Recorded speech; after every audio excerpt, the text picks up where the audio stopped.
بسم الله الرحمن الرحيم قل إن صلاتي ونسكي ومحياي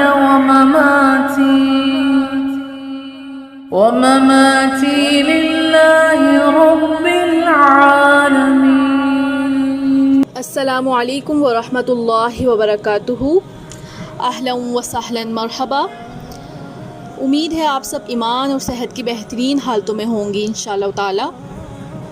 آج بروز منگل سے انشاءاللہ ہمارا نماز کورس شروع ہو رہا ہے.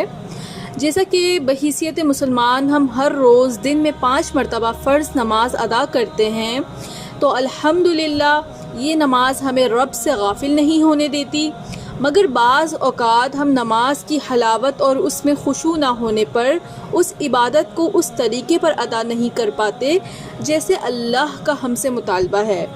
تو اپنی نمازوں کو بہتر بنانے کے لیے اس کورس کو ڈیزائن کیا گیا، جس میں آپ کو نماز میں پڑھی جانے والی صورتیں، دعائیں اور کلمات کا صحیح تلفظ اور ترجمہ یاد کروایا جائے گا.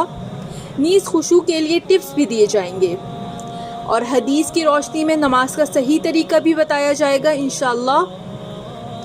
اللہ سبحانہ و تعالیٰ سے دعا ہے کہ ہمیں اپنی عبادات کو بہترین طریقے پر ادا کرنے کی توفیق عطا فرمائے، آمین. انشاءاللہ ان 20 دنوں میں آپ اپنی نمازوں میں بہت فرق محسوس کریں گے. اللہ تعالیٰ ہم سب کو بہترین طریقے سے اپنی عبادت کرنے کی توفیق عطا فرمائے اور ہم سے ایسی نمازیں پڑھوائے جو اس کا حق ادا کر دے، آمین یا رب العالمین. آج سے ہماری نماز سیریز کا ڈے 1 اسٹارٹ ہو رہا ہے. آج کا ہمارا ٹاپک ہے نماز. اعوذ باللہ من الشیطان الرجیم، بسم اللہ الرحمن الرحیم. سب سے پہلے تو یہ بات سوچیں کہ ہم نماز پڑھتے کیوں ہیں آخر؟ کیا یہ ہماری عادت ہے یا عبادت؟ اگر صرف عادت ہے تو سب سے پہلے اس عادت کو عبادت میں تبدیل کرنا ہے انشاءاللہ. لیکن اس کے لیے پہلے ہمیں جاننا ضروری ہوگا کہ عبادت کہتے کسے ہیں. جیسا کہ اللہ نے قرآن میں ارشاد فرمایا ہے، میں نے جن اور انسانوں کو اس کے سوا کسی کام کے لیے پیدا نہیں کیا ہے کہ وہ میری عبادت بندگی کرے. اس آیت کو بظاہر دیکھ کر لگتا ہے کہ کیا واقعی انسان کو بس سب کچھ چھوڑ کر عبادت ہی کرتے رہنا چاہیے؟ کیا دنیا کے کام نہ کرے؟ دراصل ایسا اس لیے ہے کہ ہم نے عبادت کو بس نماز، روزہ، حج وغیرہ تک محدود کیا ہوا ہے. یعنی ہمیں عبادت کے اصل مفہوم کا علم نہیں ہے. تو آئیے سمجھتے ہیں عبادت کہتے کسے ہیں. عبادت کا لفظ عبد سے نکلا ہے. عبد کے معنی بندے اور غلام کے ہیں، اس لیے عبادت کے معنی بندگی اور غلامی کے ہوئے. جو شخص کسی کا بندہ ہو، اگر وہ اس کی خدمت میں بندہ یعنی غلام بن کر رہے اور اس کے ساتھ اس طرح پیش آئے جس طرح آقا کے ساتھ پیش آنا چاہیے، تو یہ بندگی اور عبادت ہے. اس کے برعکس جو شخص کسی کا بندہ ہو اور آقا سے تنخواہ بھی پوری وصول کرتا ہے مگر آقا کے حضور بندوں کا ایسا کام نہ کرے، تو اسے نافرمانی اور سرکشی کہا جاتا ہے. اسے ایک مثال سے سمجھتے ہیں.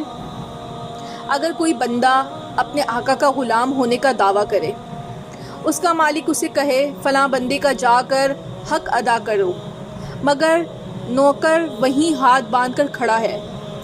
مالک کہتا ہے جاؤ جا کر فلاں خرابی کو مٹا دو، مگر یہ نوکر اسے سجدے پر سجدہ کرتا ہے. مالک کہتا ہے جاؤ جا کر فلاں چور کے ہاتھ کاٹ دو، مگر یہ نوکر ہے کہ 20ویں بار چور کے ہاتھ کاٹ دو کی خوش الحانی میں رٹ لگا کر وہیں کھڑا رہتا ہے اور پھر بھی اسے اپنے آقا کی بندگی سمجھتا ہے. ایسے شخص کو آپ کیا کہیں گے؟